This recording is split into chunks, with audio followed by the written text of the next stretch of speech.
हिता सिद्धाश्च सिद्धि स्थिता आचार्य जिन शासनोन्नति करा पूज्या उपाध्यायका श्री सिद्धांत सुपाठका मुनिवरा रत्नत्रयाराधका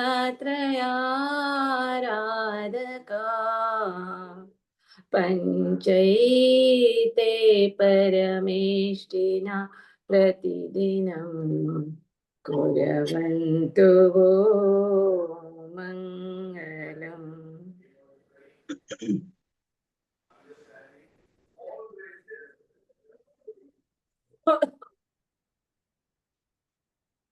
તો આપણે ગયા વખતે ધ્યાન આ ટોપિક ચાલુ કર્યું હતું. ધ્યાન કે જે મોક્ષ માર્ગ માટે અત્યંત મહત્વનું અંગ છે, એનું આપણે જોયું હતું કે કેવી રીતે મોક્ષ માર્ગ માટે ધ્યાન એ અત્યંત મહત્વનું છે. આપણે એની વ્યાખ્યા તત્વાર્થ સૂત્ર પ્રમાણે જોઈ હતી કે કોઈ પણ એક વિષય ઉપર આપણે જે કન્ટિન્યુઅસ આપણે એકાગ્ર ચિત્ત કરીએ તો એને આપણે ધ્યાન કહીએ છીએ, બરાબર. અને આ જે ધ્યાન છે એ ધ્યાન આપણે જોઈએ તો આપણા કર્મની નિર્જરા આપણે કહીએ તો તપ એ અત્યંત ઉત્કૃષ્ટ કારણ બતાવેલું છે. તો એ તપમાં બે પ્રકાર બતાવ્યા છે, બાહ્ય તપ અને અભ્યંતર તપ. અને અભ્યંતર તપ ઇઝ આપણે કહીએ વધારે સ્ટ્રોંગ છે બાહ્ય તપ કરતા. બાહ્ય તપ રાધર ઇઝ સપોર્ટિંગ ટુ અભ્યંતર તપ. અને જેમ જેમ એક એક તપ આપણે આગળ જતા જઈએ, 12 તપ, 6 અભ્યંતર અને 6 બાહ્ય તપ, તો એવી રીતે એ તપની વધારે ને વધારે નિર્જરા બતાવી છે. તો આભ્યંતર તપમાં છેલ્લે આવે છે ધ્યાન અને કાયોત્સર્ગ.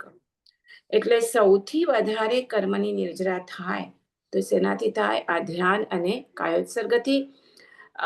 આપણે એ પણ જોયું હતું. અને ધ્યાનના આપણે એ જોયું હતું કે ધ્યાન માટે એકાગ્રતા, એનું રાધર ડેફિનેશન જે છે કે એકાગ્ર ચિંતા ધ્યાન, એટલે એક કોઈ પણ એક ચિત્ત ઉપર એકાગ્ર થવું, ફોકસ થવું, દેટ ઇઝ ધ્યાન. અને આ એકાગ્રપણું કેવી રીતે આવે? તો એના માટે કીધેલું કે ઉત્તમ સંઘયણ વાળી વ્યક્તિ એટલું વધારે એકાગ્રતા કરી શકે. સંઘયણ એટલે ફિઝિકલ છે, એકાગ્રતા માનસિક છે. પણ તો પણ એ જે વધારે ઉત્તમ સંઘયણ હોય એમની એકાગ્રતા વધારે સારી હોય, એ પણ આપણે જોયું. હવે ધ્યાનના બે ભેદ જોયા, પ્રશસ્ત ધ્યાન અને અપ્રશસ્ત ધ્યાન, અથવા તો શુભ ધ્યાન અને અશુભ ધ્યાન. શુભ ધ્યાન જે મોક્ષનું કારણ છે, અને અપ્રશસ્ત અથવા તો અશુભ ધ્યાન એ શેનું કારણ છે? તો સંસારનું કારણ છે. એટલે આ બે પ્રકાર પડી. અને પાછા દરેક શુભ ધ્યાનના પાછા બે પ્રકાર છે, અશુભ ધ્યાનના બે પ્રકાર છે. શુભ ધ્યાનના બે પ્રકાર છે, ધર્મ ધ્યાન અને શુક્લ ધ્યાન. અશુભ ધ્યાનના બે પ્રકાર છે, આર્ત ધ્યાન અને રૌદ્ર ધ્યાન. તો આપણે પહેલાથી સ્ટાર્ટ કર્યું હતું, ચાલુ કર્યું આપણે શરૂઆત અશુભ ધ્યાનથી. કારણ એ આપણે એટલા માટે સમજવાનું છે કે આપણે આ અશુભ ધ્યાનથી મુક્ત થઈ અને આપણા ચિત્તને વધારે ને વધારે ધર્મ ધ્યાનમાં પ્રવૃત્ત કરવું પડે.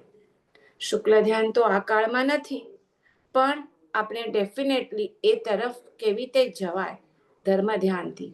અને એના માટે આપણે સેનામાંથી નિવૃત્તિ કરવાની છે? અશુભ ધ્યાનમાંથી.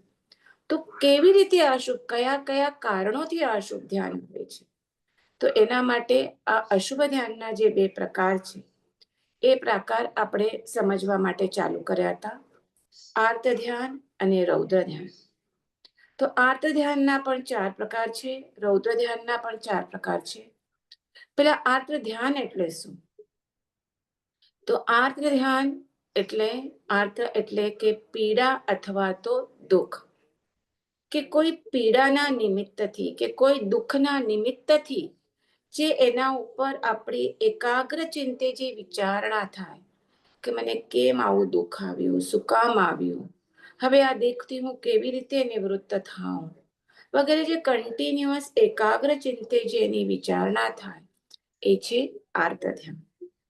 અને એના આપણે 4 પ્રકાર જોયા હતા. કોઈ નામ બોલશો? આજે મારું હજી એકદમ બોલવું સારું નથી, સો પ્લીઝ તમે થોડું થોડું વચમાં બોલતા જાઓ. તમારી પાસે હોપ અનિષ્ટ સહયોગ ચિંતા, વેદના વિયોગની ચિંતા, સંયુક્ત વિયોગ, સંયુક્ત નહીં, તમારી પાસે નોટ્સ તો છે ને? પ્રશસ્ત નહીં, તમારી પાસે નોટ્સ છે? ના, નોટ્સ એટલે એમાં છે તો એક ખોલીને જોઈને કહો. ભૌતિક સુખની ચિંતા એક આવશે લાસ્ટમાં. ભૌતિક સુખની ચિંતા, ઈચ્છા, ભૌતિક સુખની ઈચ્છા, એ વચમાં ઈષ્ટ સંયોગની ચિંતા. બરાબર. તો આ આપણે જોયા હતા 4 ભેદ. હવે આવશે અશુભ ધ્યાનનો બીજો પ્રકાર. કયો છે બીજો પ્રકાર? રૌદ્ર ધ્યાન. રૌદ્ર ધ્યાન. તો આપણે પહેલા તો એનું સમજીએ કે રૌદ્ર ધ્યાન એટલે શું છે. તો રૌદ્ર ધ્યાન એટલે ક્રૂર અને કઠોર વૃત્તિવાળા માણસનું અથવા તો જીવનું, આપણે ખાલી માણસ તો ન કહી શકીએ, જીવનું ધ્યાન. કારણ આ ધ્યાન તો બધામાં તિરંજ ગતિમાં પણ આવી શકે. એટલે બેઝિકલી જે બીજાના દુઃખમાં નિમિત્ત થઈ શકે. આર્ત ધ્યાનમાં શું થાય છે, આપણા ઉપર દુઃખ આવે, ફિઝિકલ આવે કે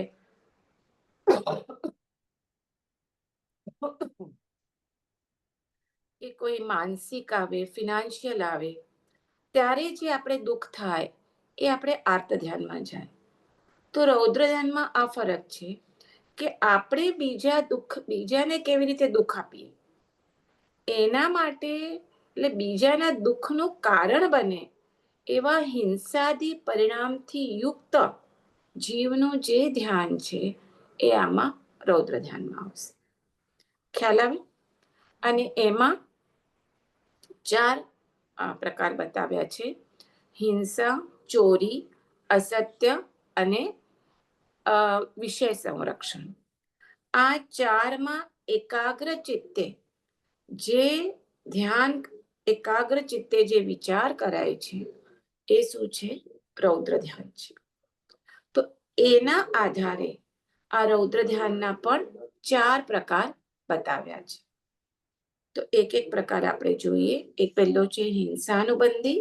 એ નામ જ એવા હોય છે કે આપણે ખાલી નામ યાદ રાખીએ તો એના ઉપરથી આપણને એ કયા પ્રકારનું ધ્યાન છે એ ખ્યાલ આવી જશે. તો હિંસાનુબંધી રૌદ્ર ધ્યાન, અસત્યાનુબંધી રૌદ્ર ધ્યાન, સ્થેયાનુબંધી રૌદ્ર ધ્યાન અને વિષય સંરક્ષણાનુબંધી રૌદ્ર ધ્યાન. તો પહેલું કયું છે? હિંસાનુબંધી.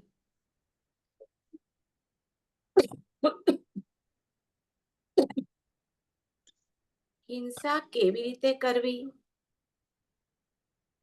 ક્યારે કરવી, એના સાધનો કેવી રીતે પ્રાપ્ત કરવા, કેવી રીતે ક્યાં જઈને કરવી કે જેનાથી આપણે વધારે ને વધારે હિંસા કરી શકાય, અને એ બધું કરીને આપણે કેવી રીતે છૂટી જવું.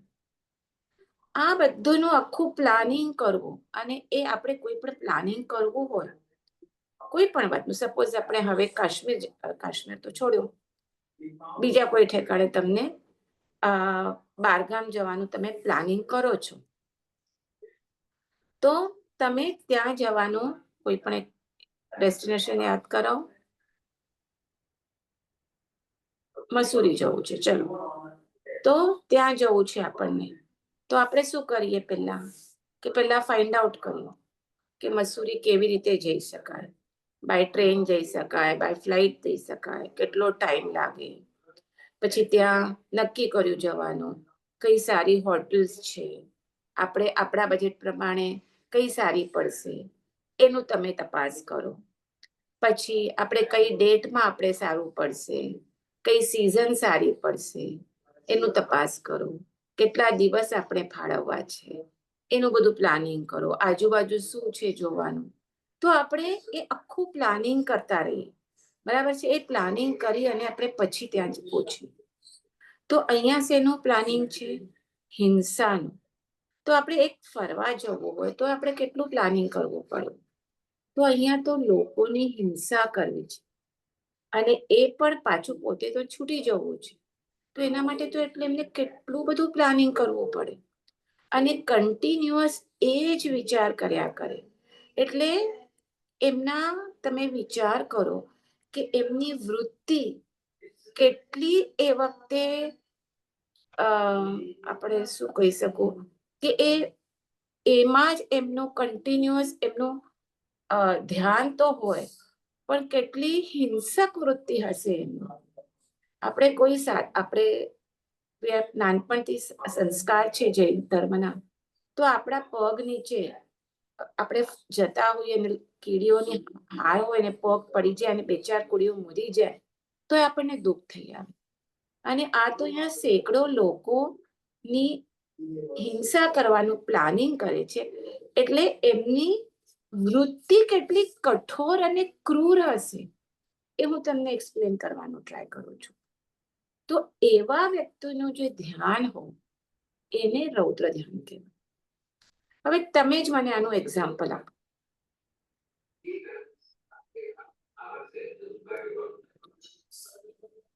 તમને મેં આટલું બધું ખ્યાલ આવ્યું. એક જણ તો નીકળી ગયા, 2 જણ છે એમાંથી તમે જ એક્ઝામ્પલ આપો કે તમે આ હિંસાનુબંધી રૌદ્ર ધ્યાન કોને હોઈ શકે?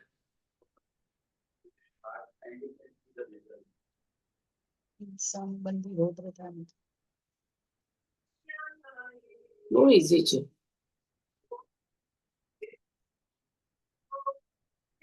થોડોક વિચાર કરો.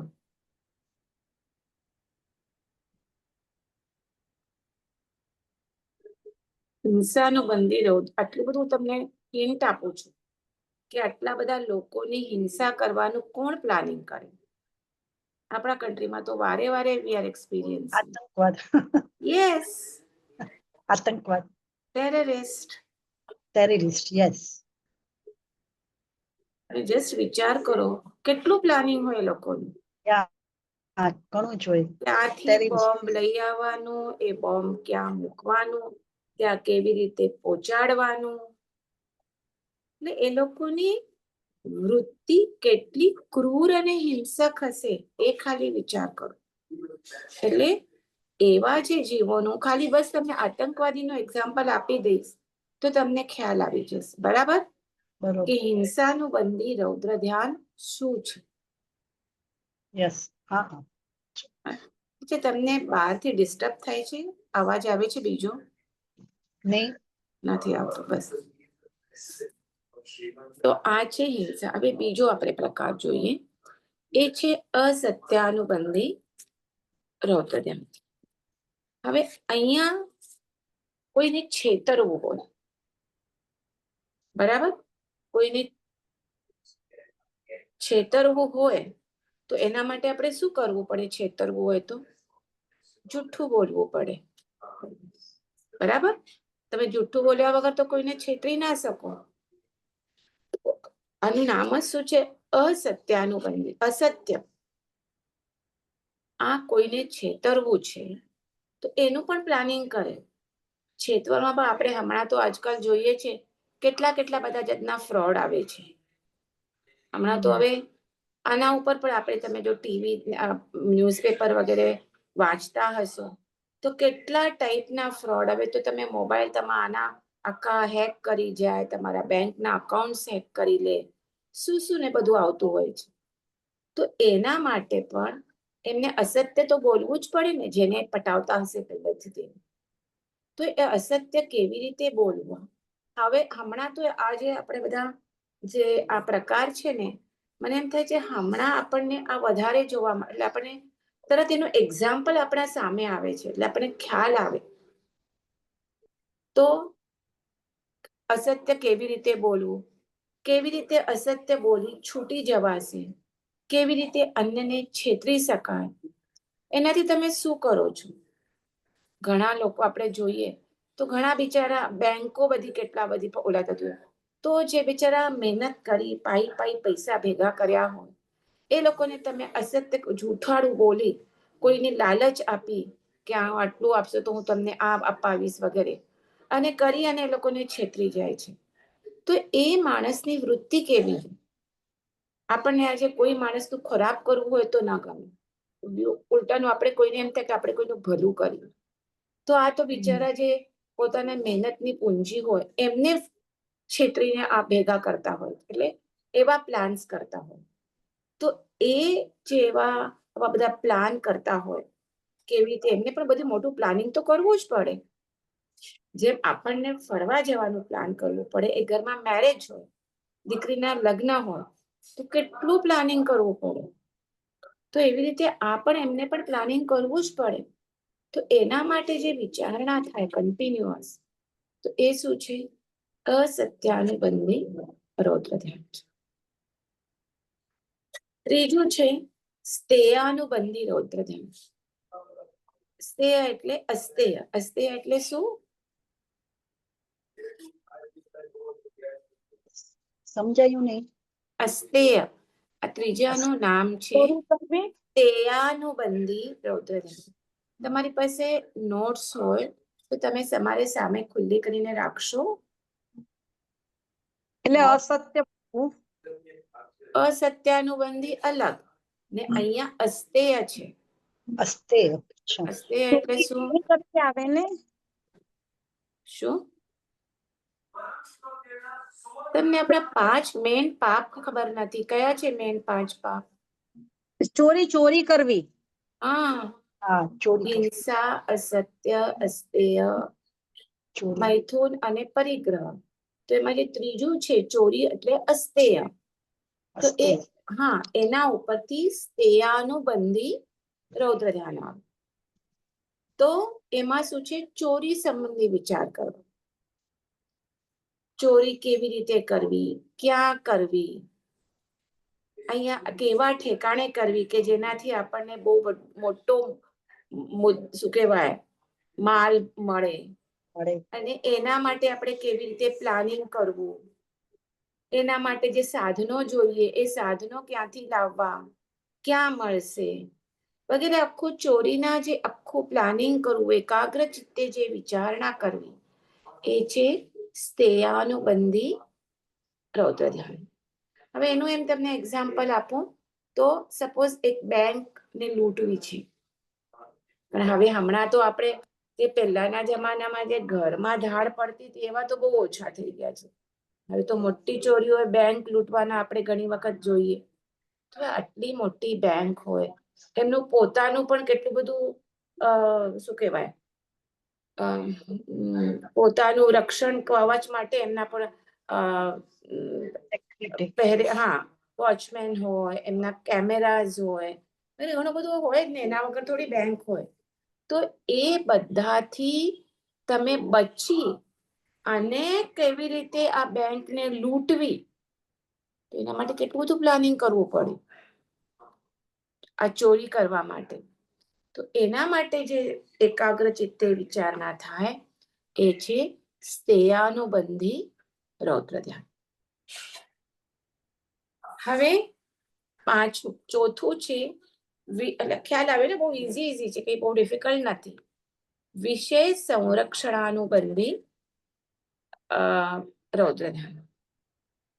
એટલે હવે અહીંયા શું છે?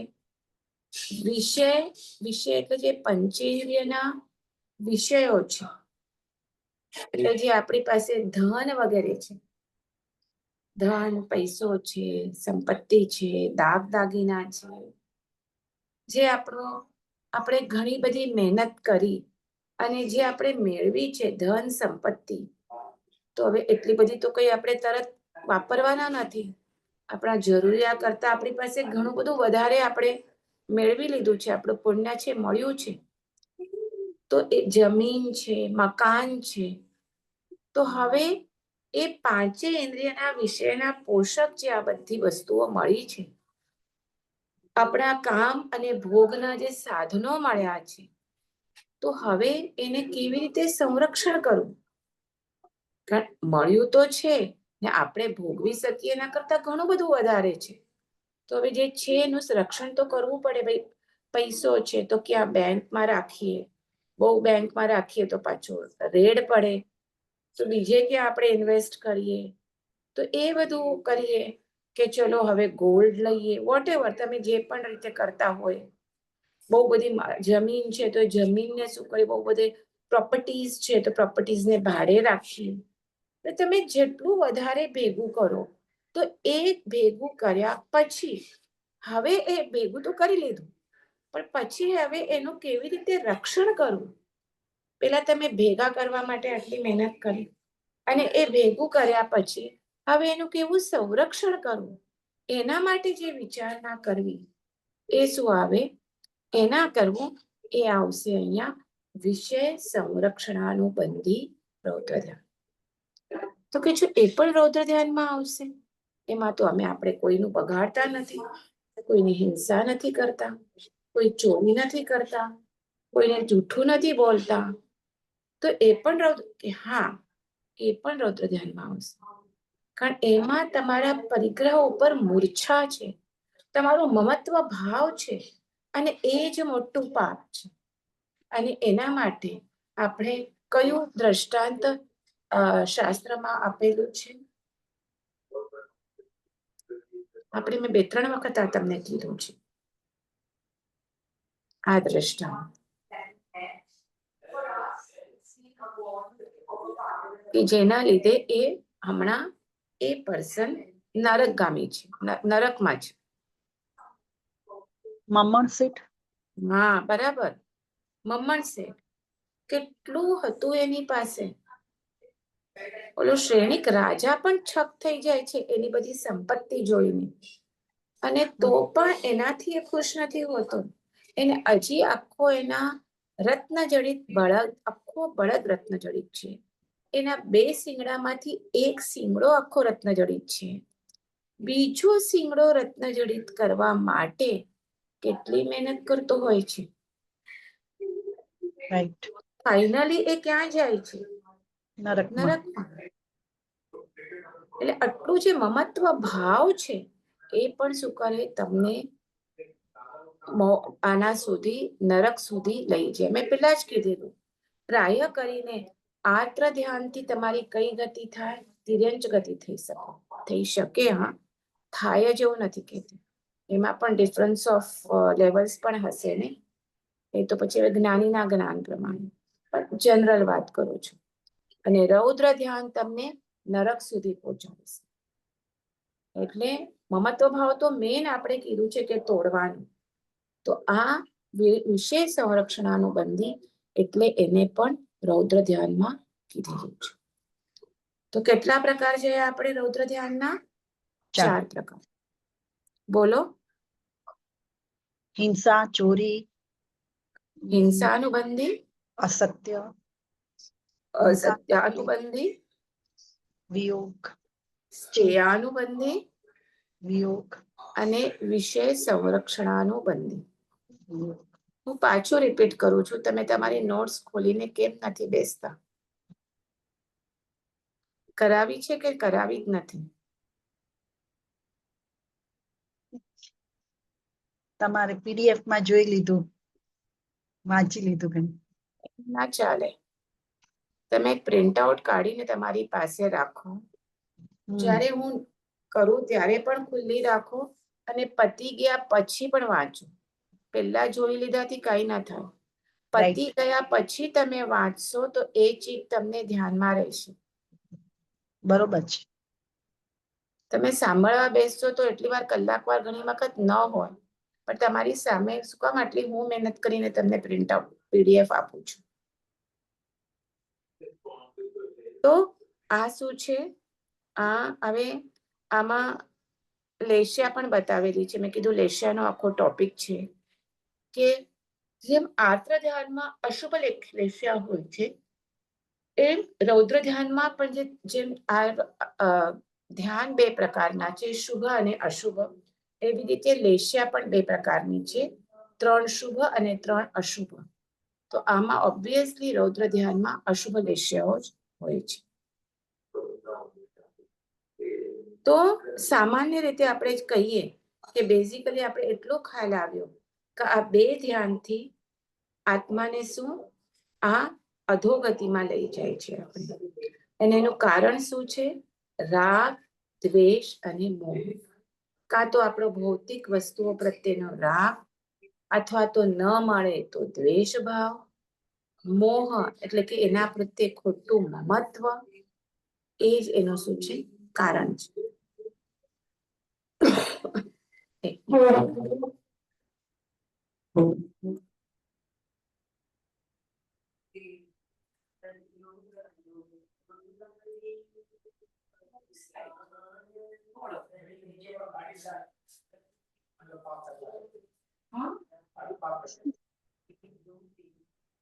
બને તો કોઈ બને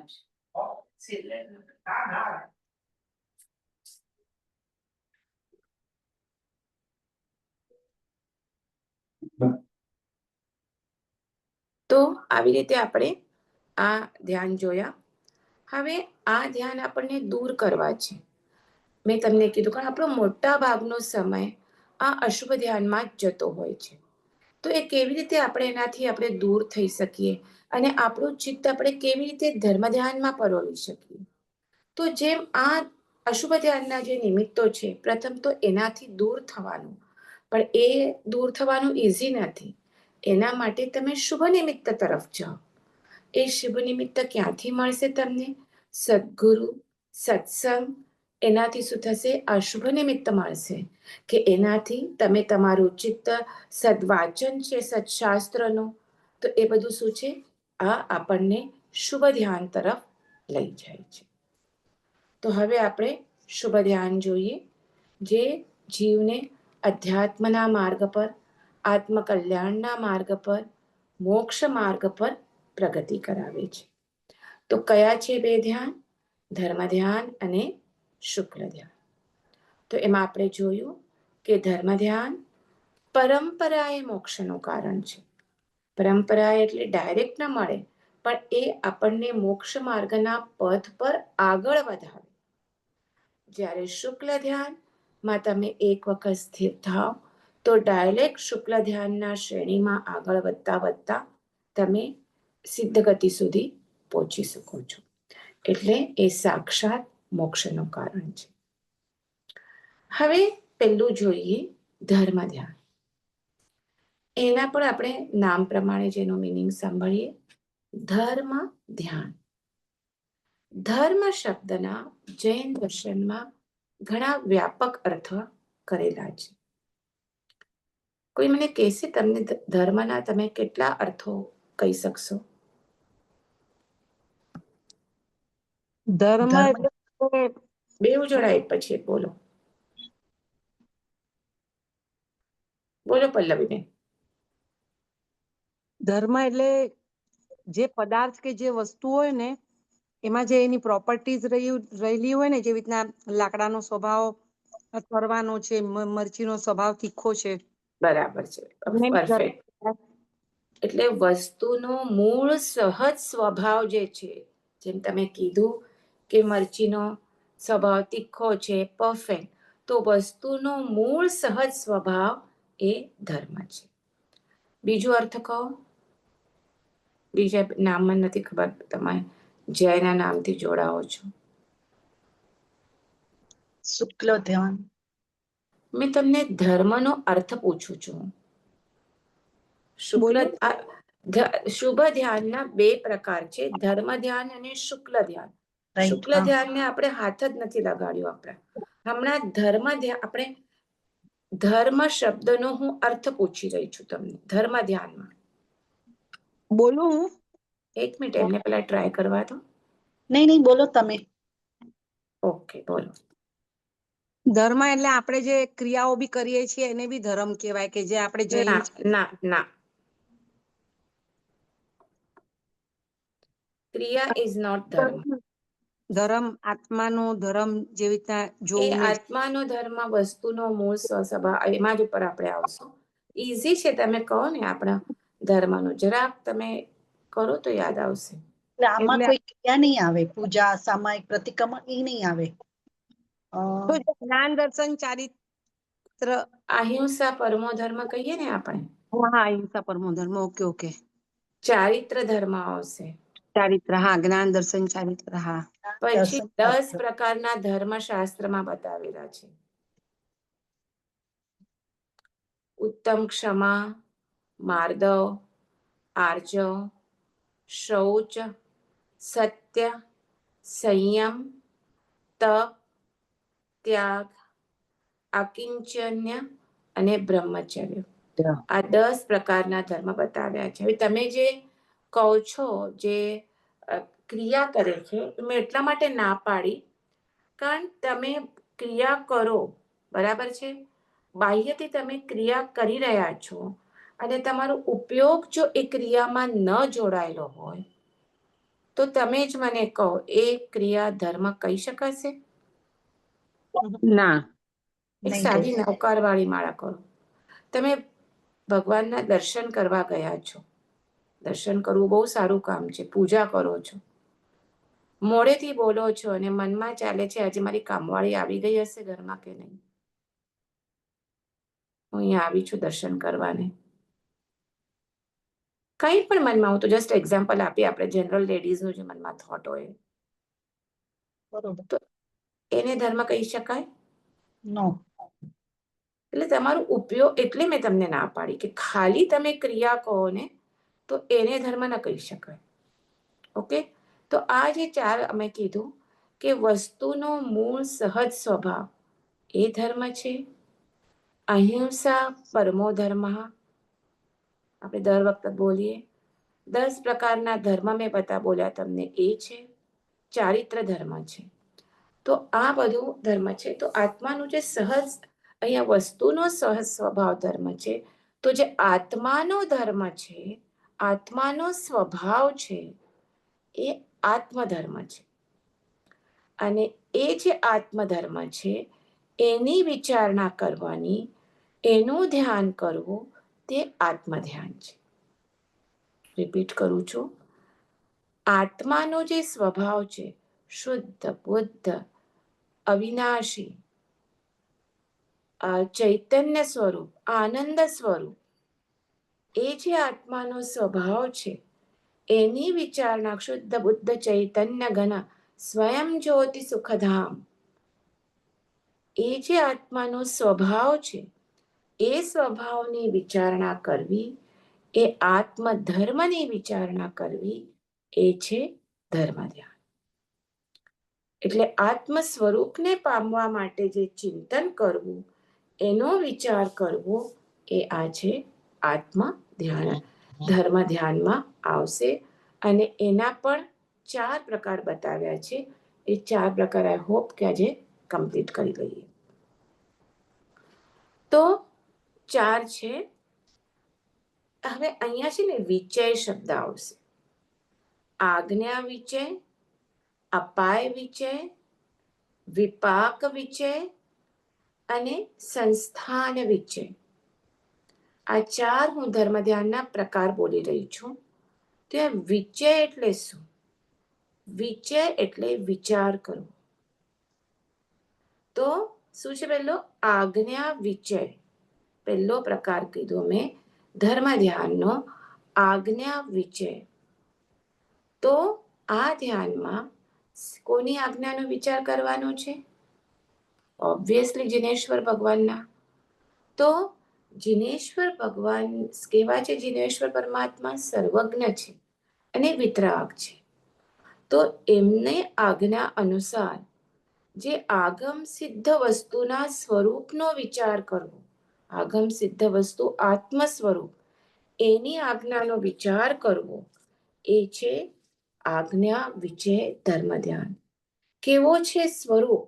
પ્રભુએ કેવું સ્વરૂપ બતાવેલું છે? આત્મ સ્વરૂપ. એનો વિચાર કરવો. કારણ જિનેશ્વર ભગવાનની આજ્ઞા કેવી હોય? સકલ જીવોને હિતકારી હોય, સર્વ પ્રકારના દોષોથી રહિત હોય અને એ આજ્ઞામાં ઘણા ઘણા ગૂઢ રહસ્યો ભરેલા હોય, તો એવી રીતે જીનવાણી, જીનાગમ, કારણ જે આપણે કહીએ ને, જે આપણે આપણા ગુરુ ભગવંતો પાસેથી વાણી મળે છે, એ શું છે? જીનવાણી કહીએ આપણે, કે જે જીનેશ્વર ભગવાન કહી ગયા છે એ હમણાં પોતે હયાત નથી, પણ એમના જ પરંપરાએ જે ગુરુ ભગવંતો થઈ ગયા છે એમના મુખેથી આપણને વાણી શ્રવણ કરવા મળે છે, તો એ જીનવાણી છે. એવી જ રીતે એમણે જે જીનવાણી પ્રકાશેલી છે એ વાણીને શાસ્ત્રમાં ગૂંથેલી છે. એ શું છે? જીન શાસ્ત્ર છે, આગમ છે, જીનાગમ છે. તો એ વિશે જે એના વિશે એનો સાંભળવું, એના વિશે જે એ વાંચી અને એના વિશે એકાગ્ર ચિત્તે વિચાર કરવો, એ શું છે? આજ્ઞા વિશે ધર્મ ધ્યાન છે. ખ્યાલ આવ્યો? બીજું છે અપાય વિજય ધર્મ ધ્યાન. હું બહુ ડીપમાં નથી જતી, પણ આઈ હોપ કે તમને ખ્યાલ આવી જશે. હવે તમે એ પાછા સાંભળીને કે તમે વિચાર કરો કે આમાં તો કેટલું બધું આવી જશે આજ્ઞા વિજયમાં. બીજું છે અપાય વિજય ધર્મ ધ્યાન. હવે પાછું કહું છું, વિજય એટલે વિચાર કરો, અપાય એટલે દુઃખ. તો આ સંસાર કેવું છે? દુઃખથી ભરેલો છે. જન્મનો દુઃખ છે. માણસ કોઈ પણ જન્મે બાળક, જ્યારે જન્મતો હોય ત્યારે એને દુઃખ હોય કે સુખ હોય? દુઃખ હોય. આપણે તો લેડીઝ છીએ, we have experienced it, right? આપણને દુઃખ હોય તો એવી જ રીતે બાળકને પણ દુઃખ જ હોય ને. એટલા નાના જગ્યામાંથી એ મોટું બાળક બહાર આવે તો એને પણ દુઃખ જ હોય. એટલું જ નહીં, ગર્ભાવસ્થામાં પણ દુઃખ હોય. 9 મહિના બાળક જે ઊંધા મસ્તકે, આપણે કહીએ અંધારા કોટડીમાં, ત્યાં કઈ લાઈટ કે છે, ને જ્યાં આપણું મળમૂત્ર સાથે એમાં એ 9 મહિના રહે છે. આપણે તો કોઈને યાદ પણ નથી આપણી ગર્ભાવસ્થા, પણ એ બધું દુઃખ જ છે. જરા દુઃખમય છે. આસ્તે આસ્તે આપણે જરા તરફ આગળ વધી રહ્યા છીએ. મૃત્યુ તો દુઃખમય છે. અને આખો જન્મથી કરીને મૃત્યુ સંબંધીનો જે કાળ છે આપણો, એમાં પણ આપણે કેટલી આધિ વ્યાધિ અને ઉપાધિઓથી આપણું આખું લાઈફ ભરેલું જ હોય ને. બધાનું સ્મૂથ ચાલતું હોય, હાઈવે ઉપર, એક્સપ્રેસ ઉપર આપણી ગાડી સડસડાટ ચાલતી હોય, એવી આપણું આયુષ્ય જતું હોય? તો કે ના, બહુ ઓછું. કંઈક ને ક્યાંક આપણા દુઃખ આવતા જ હોય. આપણે એમાં કોવિડમાં તો આપણે બધાએ કેટલું દુઃખ અનુભવ્યું છે. that 2-3 years કેટલા બધાને દુઃખમય, કષ્ટમય હતા. કેટલા બધા લોકોએ પોતાના સ્વજન ગુમાવ્યા. જે લોકોને કોવિડ થયો, લોકોને 14 દિવસ ક્વોરન્ટાઇન, કેટલું બધું દુઃખ આપણે અનુભવ્યું છે. જે કોઈને રોગ થાય, કેન્સર જેવા રોગ થાય, એવા મોટા રોગ થાય, પોતે થાય કે પોતાના સ્વજનને થાય, મને તો એમ થાય કે સ્વજનોને પણ થાય તો પણ કેટલું દુઃખમય હોય. આપણે રોજ ન્યૂઝપેપર ખોલીએ અને આપણા અહીંયા એક્સિડન્ટ, અહીંયા ભૂકંપ, અહીંયા કોઈનું મર્ડર, આખું એમ થાય કે હિંસા અને એક્સિડન્ટ્સ એનાથી જ ભરેલું છે. એટલે આ બધા જે શારીરિક, માનસિક દુઃખો, એના કારણો, એ શેના માટે, એ આપણે વાંચી અને પછી આપણે એનો વિચાર કરીએ કે શેના લીધે આટલું દુઃખ થાય છે. મેન તો છે અજ્ઞાન, મિથ્યાત્વ, અવિરતિ, એટલે વ્રતમાં નહીં આવો. એનો તમે જે એકાગ્ર ચિત્તે વિચાર કરો, એ છે અપાય વિજય. અહીંયા ધર્મ ધ્યાન છે. પણ આપણે વિચાર એટલા માટે કરીએ છીએ કે મને આ દુઃખથી છૂટવું છે. આપણે જેમ કહીએ ને બે ટર્મ્સ છે આપણા આમાં, મને આ બોલતા બોલતા યાદ આવ્યું. સંવેગ અને નિર્વેદ આપણી જૈન ધર્મના બે ટેકનિકલ વર્ડ્સ છે. મને અર્થ કહેશો?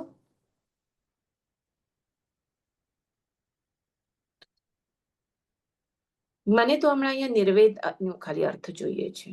તમને નહીં સંવેગ નહીં આવડે તો ચાલશે. નથી ખ્યાલ?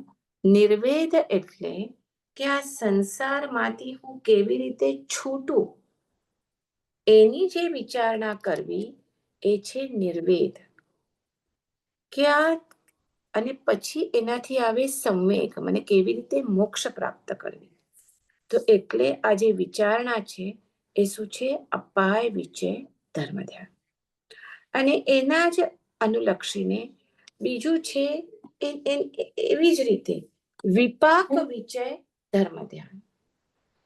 વિપાક એટલે શું? ફળ. કે પૂર્વે બાંધેલા જે કર્મો છે એ ઉદયમાં આવી અને અલગ અલગ ફળ આપે છે, એનું નામ છે વિપાક.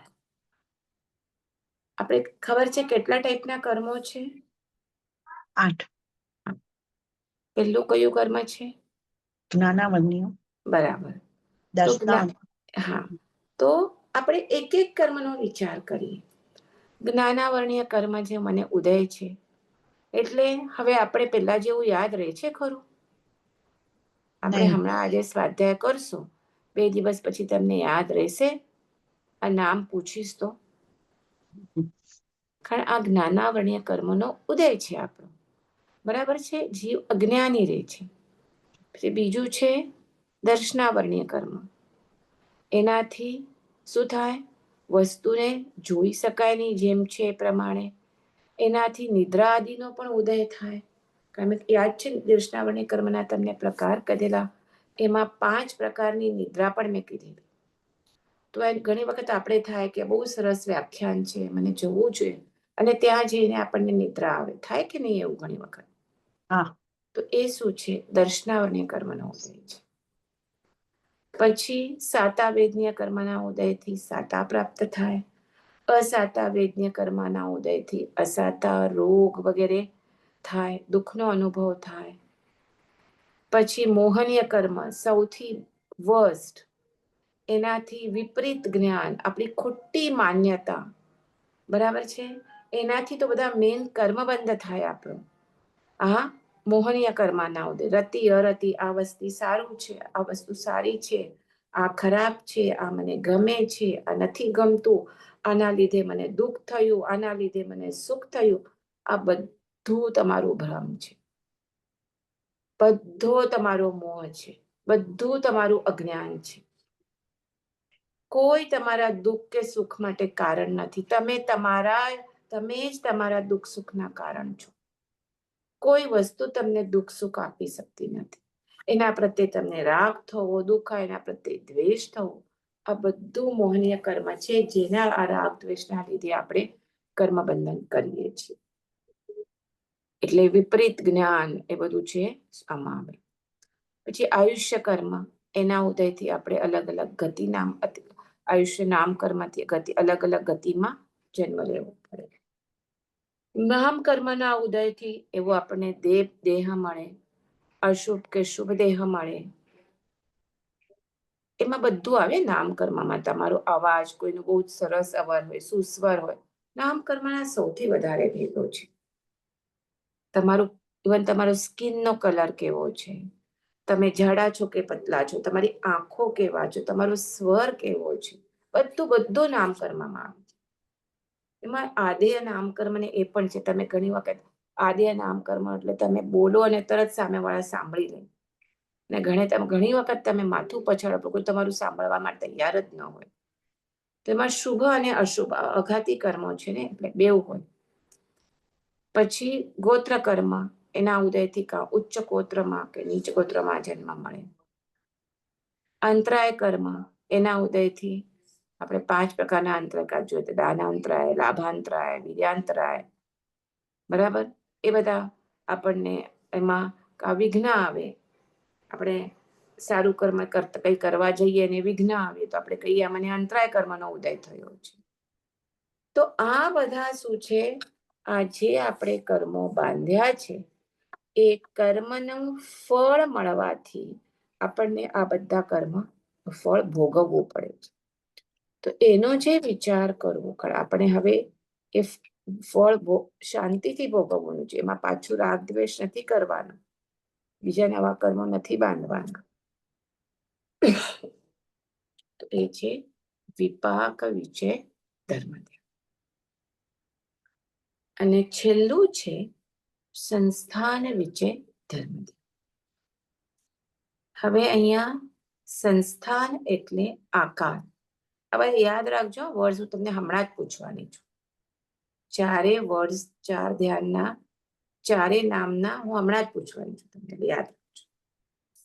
સંસ્થાન એટલે આકાર, વિચય એટલે વિચાર. તો કોના આકારનો વિચાર કરવો અહીંયા? તો અહીંયા કીધું છે જે લોક છે ને, 14 રાજલોક, અને એ લોક અને એ લોકમાં રહેલા દ્રવ્યોના, એના સ્વરૂપનો વિચાર કરવો, એ છે સંસ્થાન વિચય ધર્મ ધ્યાન. આ લોકનો આકાર કેટલું છે? તમે આ જવાબ આપતા જાઓ. લોક કેટલી છે, એની હાઈટ ટોટલ કેટલું કહીએ આપણે, કેટલું છે લોક? 14 રાજલોક. બરાબર. એમાં કેટલા ભાગ છે?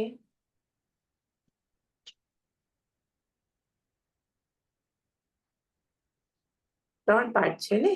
3 વિભાગ છે. બોલો. ઉર્ધ્વલોક, અધોલોક અને તીર્છાલોક. ચાલો. બરાબર. તો એનો વિચાર કરવો કે આપણે માપીએ ઉપરથી કરીને નીચે સુધી, તો કેટલું છે? 14 રજ્જુ પ્રમાણ છે. નીચેનો ભાગ અધોલોક, જ્યાં નરિકવાસ, તારકવાસો છે. અંતરદેવો પણ છે ઉપરના ભાગમાં, જે અધોલોકના ઉપરના ભાગમાં, પણ નીચે 7 નરક છે. વચમાં પતલું શું, એકદમ કેટલું શું છે? મધ્ય તીર્છાલોક. જેમાં અસંખ્ય દ્વીપ સમુદ્રો આવેલા છે. અને એમાં સૌથી વચ્ચેનો દ્વીપ કયો છે? લાવણ્ય. અધિદ્વીપ. બરાબર છે. સૌથી વચ્ચેનો દ્વીપ કયો છે? લાવણ્ય. લાવણ્ય? નહીં, એવું જ કંઈક છે નામ. આપણે ક્યાં રહીએ છીએ? ભરત. કયા ભરત ક્ષેત્રમાં? એટલે હું તમને કહું છું, જે હું PDF મોકલાવું છું એની નોટ્સ કરો અને વાંચતા રહો. તો કે મતલબ જ નથી તમે હમણાં ખાલી સાંભળો અને તમે થોડા દિવસમાં પાછા જો ભૂલી જાઓ, તો આપણા ક્લાસનો લેવાનો મતલબ શું છે? પરીક્ષા તો આપણે લેતા નથી. પરીક્ષા હોય તો તમે પાછા વાંચશો. તો તમે તમારું સિન્સિયરિટીથી વાંચતા જાઓ ને. આટલા દિવસમાં યાદ ના રહે કે આપણે ક્યાં છે, સૌથી વચલો દ્વીપ કયો છે? અને એમાં કઈ હું તો બહુ ઇઝી ક્વેશ્ચન પૂછી રહી છું. જંબુ દ્વીપ. આ એ થોડું અમે મિસ કર્યું છે. પછી હું તો મોકલાવું તો છું, તમે સાંભળતા નથી. પછી હમણાં પણ સાંભળવું હોય તો બધા જ એની આખી લિંક છે, કન્ટિન્યુઅસ લાઇનસર મોકલાવું છું. જંબુદ્વીપ. એમ પણ આ તો આપણે લગ્નમાં પણ બોલતા હોય, જંબુ દ્વીપે ભરત ક્ષેત્રે મહારાષ્ટ્ર નગરે મુંબઈ શહેરે ફલાણું ફલાણું લગ્ન થતું હોય છે, નથી બોલતા હોતા? તો આપણું કયું છે? જંબુ દ્વીપ છે. સૌથી વચલું જંબુ દ્વીપ. એના પછી શું આવે? સમુદ્ર આવે. પછી એ જે તમે કહો છો, પછી પાછો દ્વીપ આવે, ઘાતકી ખંડ, પાછો સમુદ્ર. તમે લવણ સમુદ્ર ની, લાવણ્ય ની, લવણ સમુદ્ર. સમુદ્રનું નામ છે, હું તમને દ્વીપનું નામ પૂછી રહી હતી. તો એની વે તો આ આખું ચિંતવન કરવું, તીર્છાલોકને એવા અસંખ્ય દ્વીપ સમુદ્ર છે. એમાંથી વચ્ચેના અઢી દ્વીપમાં આ બધા આપણે જે કહીએ છીએ મનુષ્યોની વસ્તી છે. એના ઉપર શું છે? ઉર્ધ્વલોક. જ્યાં શું છે? દેવલોક. દેવલોક. કેટલા પ્રકારના દેવો છે? 8 7 કે 8. Wrong. 12 બીજા પ્રકારના છે. બરાબર છે, 12 પ્રકારના દેવો. પછી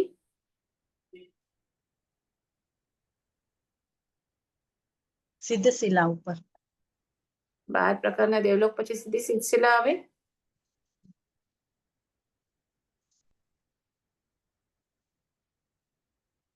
થોડુંક સ્વાધ્યાય કરો પ્લીઝ, તો મારી ને તમારી બેવની મહેનત વેસ્ટ જશે. 12 પ્રકારના દેવલોક પછી શું આવે? નવગ્રહ વિવેક, પછી 5 અનુત્તર વિમાન, જે આપણે કહીએ ને સૌથી છેલ્લું અનુત્તર વિમાન, અને એના પછી 12 યોજન પછી સિદ્ધશિલા. તો આ જે આખું જે છે એની વિચારણા કરવી, તો એ શું છે?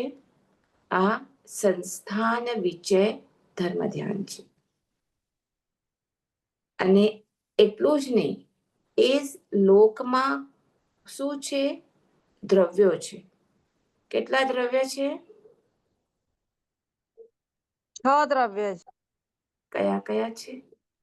ધર્માસ્તિક, અજીવ, અજીવ, ધર્માસ્તિકાય, અધર્માસ્તિકાય, આકાશાસ્તિકાય અને કાળાસ્તિકાય.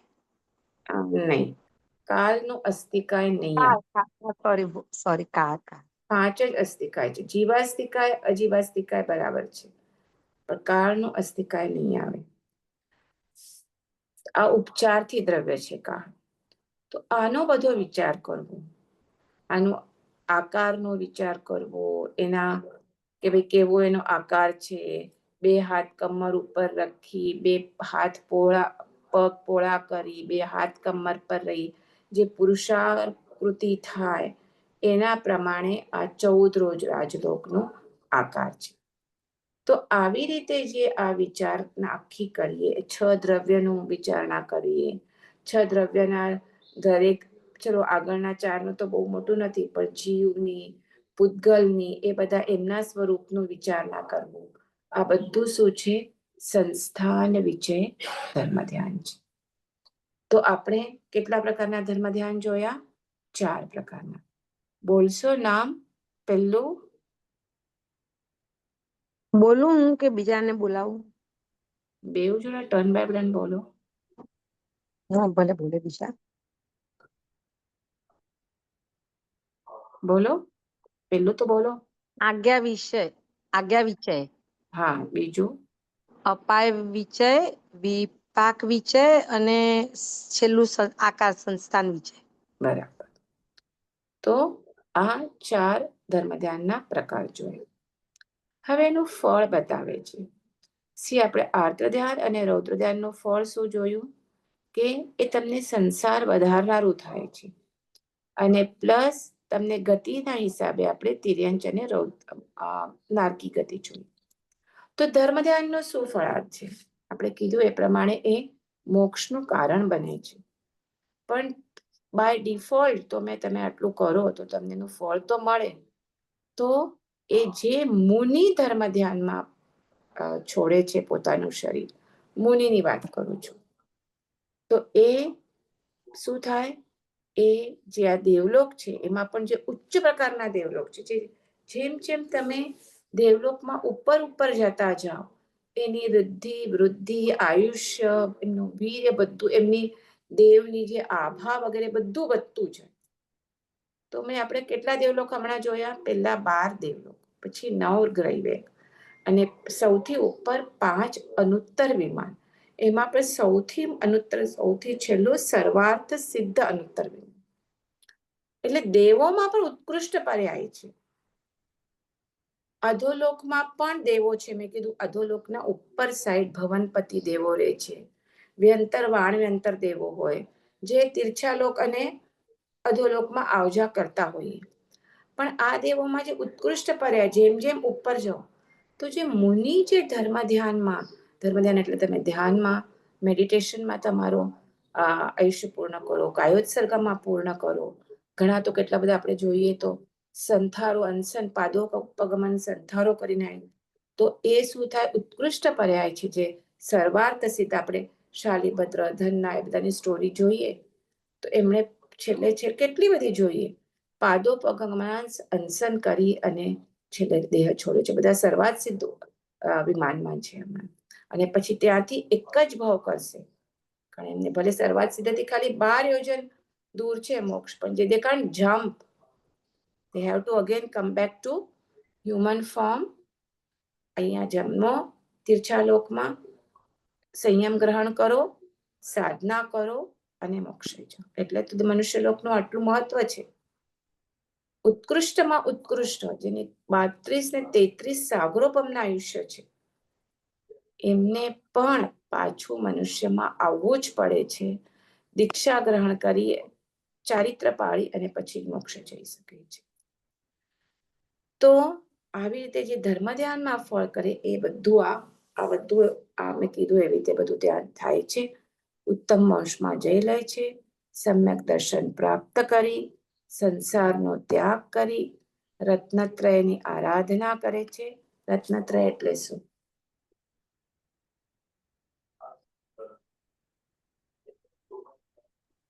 જ્ઞાન, દર્શન, ચારિત્ર.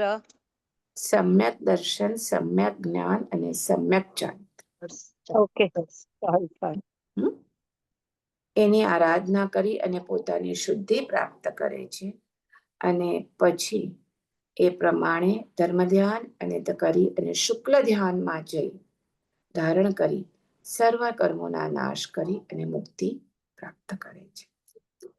તો અહીંયા આપણે ધર્મ ધ્યાન પણ કમ્પ્લીટ કર્યું.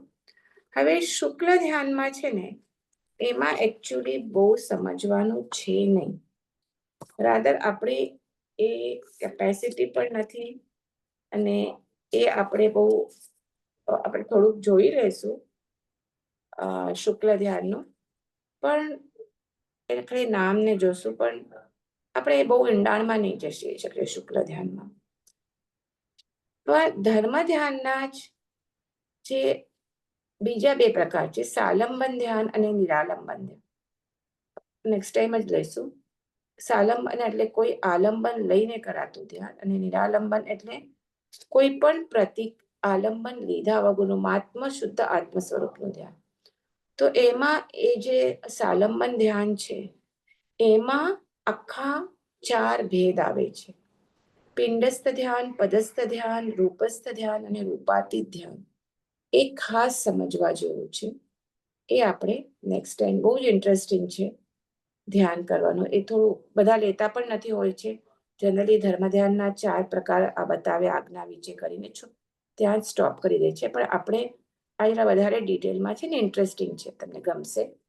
તો એ આપણે નેક્સ્ટ ટાઈમ જોઈશું, નેક્સ્ટ ક્લાસમાં. ઓકે, તો જય જિનેન્દ્ર. જીનાતના વિતકની બોલાયું હોય તો ઈચ્છા. ધન્યવાદ.